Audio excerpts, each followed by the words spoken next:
Bienvenidos. Hoy vamos a meternos de lleno en una situación bastante compleja y, la verdad, preocupante en Uruguay. Por un lado, el país es visto como un líder digital en América Latina, ¿no? Pero, por otro, información reciente que viene de documentos internos y análisis de seguridad revela filtraciones masivas, pero masivas de datos del gobierno que terminaron, bueno, a la venta en la dark web. Es una contradicción fuerte. Exacto. Y lo que llama la atención, mira, es que no hablamos de un incidente aislado, ¿eh? Es como una cadena de brechas serias que afectaron a varias instituciones clave del gobierno uruguayo. Hoy vamos a explorar esto a fondo. ¿Qué pasó exactamente? ¿Por qué es tan grave sobre todo, lo de las claves de la cédula digital? Que ya vamos a ver qué fallas, digamos, estructurales quedaron al descubierto. Y bueno, ¿cómo está reaccionando el país? Todo esto basándonos en la información que tenemos, claro. Perfecto. Empecemos por el principio de la cadena, ¿no? ¿Dónde terminaron todos esos datos robados? ¿Se sabe? Sí, la información apareció en Dark Forums. Es un mercado bastante conocido en la Dark Web. Ajá. Básicamente ocupó el vacío que dejó Breach Forums cuando, las autoridades lo cerraron. Lo increíble, fíjate, es lo rápido que creció este nuevo foro. ¿Ah, sí? Sí, las fuentes hablan de un aumento del 600% en sus miembros. 600% en apenas 2 meses, entre abril y junio de 2025. ¡Qué barbaridad! Es una muestra clarísima de la resiliencia que tiene este ecosistema cibercriminal, ¿viste? Cierras uno y casi al instante aparece otro, a veces hasta más grande. O sea, no son simples tiendas de datos, es algo más complejo. Mucho más. Estos foros funcionan como verdaderos centros de operaciones para el cibercrimen, digamos. No solo se venden datos, se intercambia información sobre nuevas vulnerabilidades, se recluta gente para ataques coordinados, se venden herramientas de hackeo. Uf. Son plataformas que facilitan toda la logística del delito digital. Que datos tan sensibles del gobierno uruguayo terminen ahí es, bueno, una señal de alerta máxima. Y la lista de víctimas confirmadas por los dominios .gov.ui que mencionan las fuentes es, impresionante. Abarca áreas muy sensibles del Estado. Totalmente. El catálogo de lo que se comprometió es alarmante y realmente sugiere, como decías, un problema de fondo, no solo incidentes separados.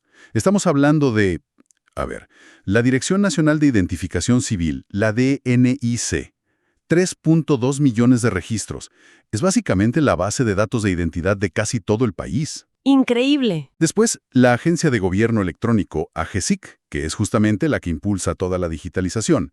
Más de 1,5 millones de registros. ¿La propia agencia? Sí. El Ministerio de Desarrollo Social, MIDES. Más de 500,000. El Ministerio de Salud Pública. Nombres, correos, datos laborales. Ahí no se especifica el volumen total, pero igual es crítico. Claro. Incluso gobiernos locales, como el de Canelones, y documentos internos varios. Hasta el portal de noticias La Diaria se vio afectado en incidentes relacionados. Ver a estas instituciones juntas, Identificación Civil, la Agencia Digital, ministerios clave. ¿Qué nos dice esto más allá de los números? ¿Cuál es la gran señal de alarma acá? La gran señal de alarma es que probablemente estemos ante una vulnerabilidad sistémica. Cuando ves tantas entidades críticas afectadas de forma similar y en un periodo de tiempo cercano, bueno, rara vez son ataques totalmente independientes y fortuitos. Entiendo. Lo más probable es que haya un punto débil compartido. Quizá un proveedor de software o servicios que usan varias agencias, una mala configuración de seguridad que se repitió en distintos sistemas, o incluso, ojo, un ataque a la cadena de suministro que comprometió alguna herramienta común que usaban. Apunta a una falla estructural, no a errores aislados. Y dentro de todo este panorama, que ya es bastante sombrío, hay un incidente que las fuentes describen como una verdadera catástrofe.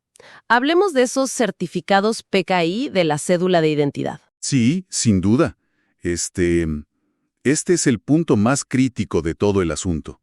Se filtraron 30,000 certificados digitales vinculados a la cédula de identidad electrónica. Pero acá viene lo realmente grave, el detalle crucial.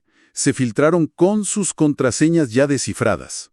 ¿Cómo que ya descifradas? Exacto. Esto no es solo una fuga de datos personales, Es un ataque directo al corazón de la confianza en la identidad digital del país.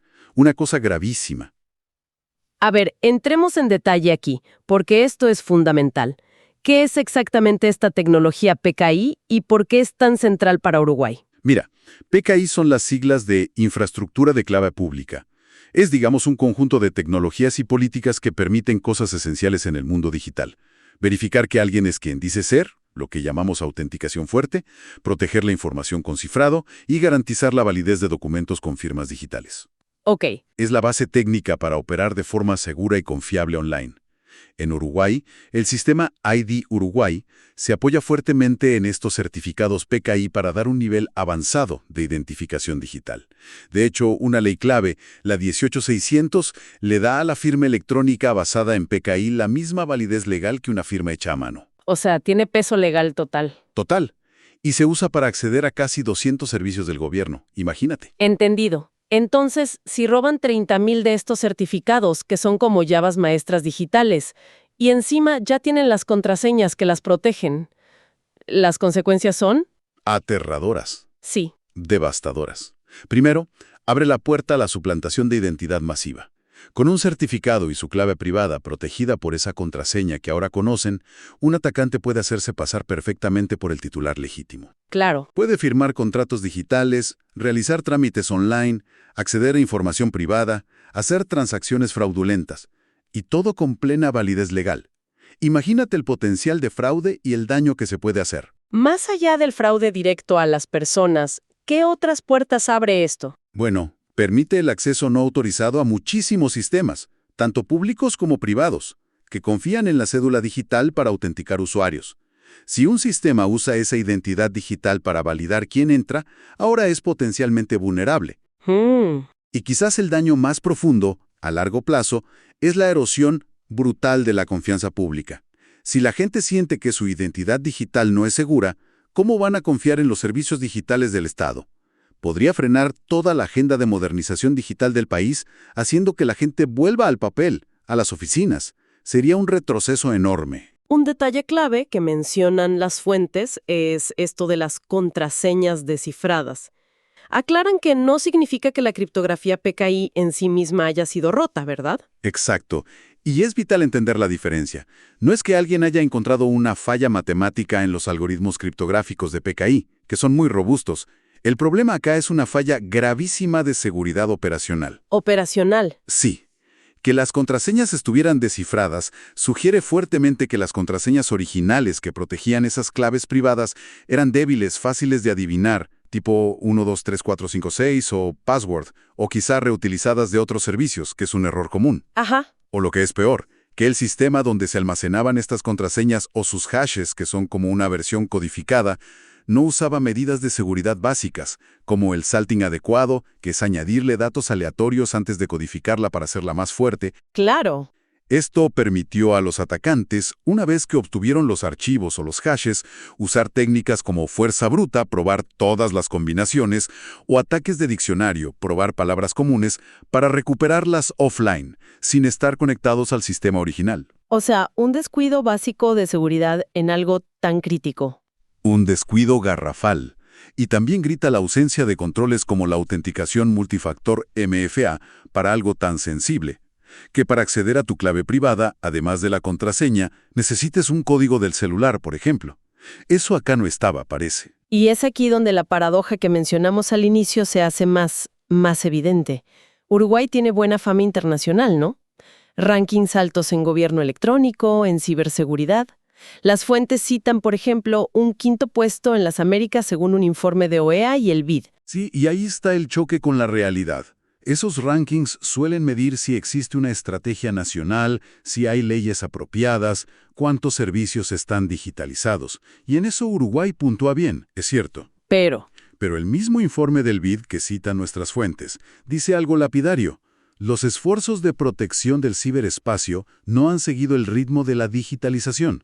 Es decir, se avanzó muy rápido en digitalizar todo, impulsados por la Agenda Uruguay Digital 2025, pero se creó una superficie de ataque gigantesca sin poner la misma energía, los mismos recursos en protegerla. y parece que hay cifras concretas que muestran esa desconexión entre la estrategia y la realidad del día a día. Definitivamente, La información disponible documenta un aumento brutal en los ciberataques reportados, de casi 5.000 en 2023 a más de 14.000 en 2024. 14.000. Sí, eso promedia un ataque cada 30 minutos durante todo 2024. Es una locura. Además, se habla de un déficit de al menos 600 expertos en ciberseguridad en el país. Faltan profesionales. 600. Es mucho. Y se menciona directamente que la capacidad operativa para monitorar redes y responder a incidentes es limitada. Hay una brecha clara entre lo que se planea en papel y la capacidad real de defenderse día a día. ¿Y cómo lograron entrar los atacantes? ¿Qué sabemos sobre las puertas de entrada más probables, según la información? Los métodos que se sugieren son bastante comunes, lo que irónicamente indica fallos en controles que deberían ser básicos a esta altura. Las fuentes apuntan a, primero, credenciales comprometidas, el robo o adivinanza de usuarios y contraseñas. Según un informe citado, esto causa globalmente un 10% de las brechas. El caso de las contraseñas PKI descifradas cae de lleno acá. Claro, es eso mismo. Segundo, malas configuraciones y errores humanos. Son causas muy importantes responsables de casi la mitad de los incidentes, 26% y 23% respectivamente, según se indica. El ataque de DNS Poisoning a la Dirección de Aviación Civil, DINASIA, que básicamente es como si hubieran cambiado las señales de tráfico en Internet para redirigir a la gente a sitios falsos, podría ser un ejemplo de una configuración débil que explotaron. ¡Qué peligroso! Y tercero, sistemas desactualizados. Expertos citados confirman que usar software y servidores viejos, sin parches de seguridad, es una invitación abierta a los atacantes. Que esto siga pasando sugiere problemas en la gestión básica de mantenimiento tecnológico. Tenemos un ejemplo muy concreto de las consecuencias de estas debilidades. El ataque de ransomware que sufrió la Intendencia de Paysandú en 2024. ¿Nos cuentas un poco? Exacto. Ese caso es una radiografía del impacto real. Los atacantes secuestraron información vital, nóminas de sueldos, la página web, la conexión al Sistema Nacional de Patentes, el SUSIBE. Todo parado. Todo parado. Pidieron un rescate altísimo, $650,000, que la Intendencia, correctamente hay que decirlo, se negó a pagar. La Agencia Nacional, AGESIC, dio apoyo, pero las fuentes indican que la ayuda fue limitada y que meses después todavía tenían serios problemas para recuperar toda su información. Uf, meses después. Sí. Esto muestra el golpe operativo y financiero directo y también las limitaciones de la capacidad de respuesta, incluso con asistencia central. Ahora cambiemos el foco hacia los responsables. Las fuentes identifican a un actor o grupo que usa el alias Uruguayo 1337. ¿Qué sabemos de ellos? ¿Es uno solo? ¿Un grupo? Sí, este nombre aparece reclamando la autoría de ataques específicos como la filtración de datos del Ministerio de Salud y el hackeo del sitio de DINASIA. Lo interesante de este actor, o grupo, es su perfil mixto. Parece combinar motivaciones políticas tipo hacktivista con el cibercrimen puro y duro de vender datos por dinero. ¿Cómo se manifiesta esa mezcla? ¿Tenían algún mensaje? Por un lado, en el ataque a DINASIA, dejaron un manifiesto en la página web alterada. Criticaban agendas progresistas, al Foro Económico Mundial, la corrupción, y amenazaban con filtrar más datos de políticos. Eso suena a hacktivismo clásico, ¿no? Buscando generar un impacto político o ideológico. Sí, claro. Pero por otro lado, este mismo alias está asociado a la venta de los datos robados de las entidades uruguayas en dark forums, buscando claramente un beneficio económico. O sea, juegan en ambos tableros. Ideología y dinero. Las dos cosas. Precisamente. Y esa dualidad es cada vez más común en el panorama actual del cibercrimen. Les permite, por un lado, justificar sus acciones con una narrativa política o social. Y por otro, financiar sus operaciones vendiendo lo que roban. Tiene sentido, lamentablemente. Además, las fuentes sugieren conexiones de Uruguayo 1337 con otros grupos de la región, como La Pampa Leaks, en Argentina, y Bogotá Leaks, en Colombia. Ah, está conectado regionalmente. Parece que sí. E incluso una posible relación con Machine 1337, un actor conocido por ataques a empresas enormes como Cisco, Huawei y Snapchat. Esto indica que no estamos hablando de un lobo solitario o un principiante, sino de alguien con capacidades técnicas, persistencia y una red de contactos internacional. Entendido. Frente a esta amenaza, entonces, ¿cómo se posiciona Uruguay en términos de leyes y estructura de ciberseguridad? Porque las fuentes sí destacan avances en el marco legal, ¿no? Es cierto. En el papel, Uruguay ha hecho esfuerzos importantes. A fines de 2024 se aprobó una nueva ley de ciberdelincuencia. Esta ley actualiza el Código Penal para incluir específicamente delitos como el acceso indebido a sistemas, el fraude informático, la suplantación de identidad digital. Bien. Intenta alinear al país con estándares internacionales, como el Convenio de Budapest sobre ciberdelincuencia, que es como el tratado global más importante en esto, e incluso ordena fomentar la educación en ciberseguridad, Y ya existía una ley de protección de datos personales, ¿correcto? que es otro pilar importante. Correcto. Tienen una ley de protección de datos, la 18331, que está actualizada y se considera bastante alineada con normativas exigentes como el GDPR europeo, que es el estándar de oro global en esto. Sí. Esta ley, por ejemplo, obliga a cualquier organización que sufra una brecha de seguridad a notificarla a la autoridad de control, la URSDP, en un plazo máximo de 72 horas. Así que legalmente las herramientas existen. ¿Y la estructura institucional para hacer cumplir todo esto y responder a los ataques? ¿Quién se encarga? Institucionalmente, también hay una estructura definida. AGESIC es la agencia que lidera la estrategia digital y de ciberseguridad. Dependiendo de ella, existen el CERT-UI, que es el Equipo Nacional de Respuesta a Incidentes Informáticos, y el GISOC, un centro de monitoreo de seguridad para el gobierno. Ok, suena lógico. En teoría, CERT-UI debería gestionar la respuesta cuando ocurre un incidente, y GISOC debería estar vigilando constantemente la infraestructura tecnológica del Estado para prevenir o detectar ataques. Pero aquí volvemos a chocar con la paradoja, me imagino. La estructura existe, las leyes también, pero la realidad parece diferente. Exactamente. Las mismas fuentes que describen esta estructura formal también mencionan informes, como el del BID, que señalan que la capacidad técnica real del CERT-UI no alcanza para cubrir las necesidades actuales. ¿No dan abasto? Y que el GESOC no tiene suficientes recursos, ni de gente ni de tecnología. Parece haber una fuerte dependencia de una estrategia reactiva, o sea, actuar después del incidente, apoyándose en las leyes y el déficit de personal especializado que mencionamos antes, esos 600 que faltan. Agrava todo. La capacidad operativa real no parece estar a la altura ni del marco legal ni de la ambición digital del país. Entonces, si tuviéramos que resumir esa paradoja que venimos mencionando, Uruguay proyecta una imagen de líder digital con leyes modernas, pero en la práctica, la capacidad de defensa no ha crecido al mismo ritmo, dejando brechas enormes. La digitalización rápida generó una especie de deuda técnica en seguridad. ¿Sería así? Es una excelente manera de resumirlo, sí.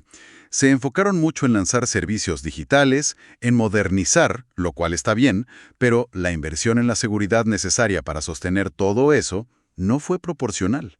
Se generó esa deuda. La nueva ley de ciberdelito es un paso adelante, claro, pero llega tarde para prevenir las brechas que ya pasaron. Y sobre todo, no resuelve por sí sola las vulnerabilidades que sigan existiendo hoy. ¿Y las consecuencias de todo esto a nivel estratégico? Pensemos primero en la gente común, en los ciudadanos. ¿Qué riesgos corren? Para los ciudadanos, el riesgo es muy real y directo. Con datos tan sensibles como los de identificación civil circulando, el robo de identidad para cometer fraudes se vuelve mucho más fácil. ¿Qué tipo de fraudes? De todo tipo. Pedir créditos a tu nombre, evadir impuestos usando tu identidad, cobrar beneficios sociales de otros. También existe el riesgo de extorsión si se filtran datos personales comprometedores de otras bases de datos, como las de salud o desarrollo social. La confianza en usar tu identidad digital para cualquier trámite queda, bueno, Seriamente dañada. muy grave. ¿Y para el gobierno mismo y la seguridad del país en general? Para el gobierno, el daño a la reputación del proyecto de e-gobierno es inmenso. Si la gente desconfía, deja de usar los servicios digitales, y eso frena la eficiencia, aumenta costos y puede revertir años de progreso. Claro. Ya vimos con el caso de Paysandú cómo un ataque puede paralizar servicios esenciales para una comunidad. A nivel más amplio, esta percepción de inseguridad digital podría incluso afectar la imagen del país para atraer inversiones o hasta turismo digital. Es un golpe a la marca país. Y esto golpea directamente a esa Agenda Digital 2025 que era como el gran plan, la hoja de ruta. Sin duda, estas brechas son un desafío frontal a las metas de esa agenda. Demuestran de forma cruda que todos los beneficios de la digitalización son muy frágiles si no se construyen sobre una base sólida de ciberseguridad. Obliga o debería obligar a replantear las prioridades, a poner la seguridad y la resiliencia mucho más arriba en la lista, antes de seguir expandiendo nuevos servicios digitales. Las fuentes también esbozan algunas recomendaciones, ¿no? Podemos repasarlas brevemente para cerrar esa parte. Claro. Se dividen lógicamente en acciones urgentes, de corto plazo, y estrategias a más largo plazo. A corto plazo, lo inmediato, lo urgente es revocar ya mismo esos 30.000 certificados PKI comprometidos. Ya, fundamental. Hacer auditorías de seguridad de profundas en todos los sistemas gubernamentales, especialmente los que usan dominios .gov.ui.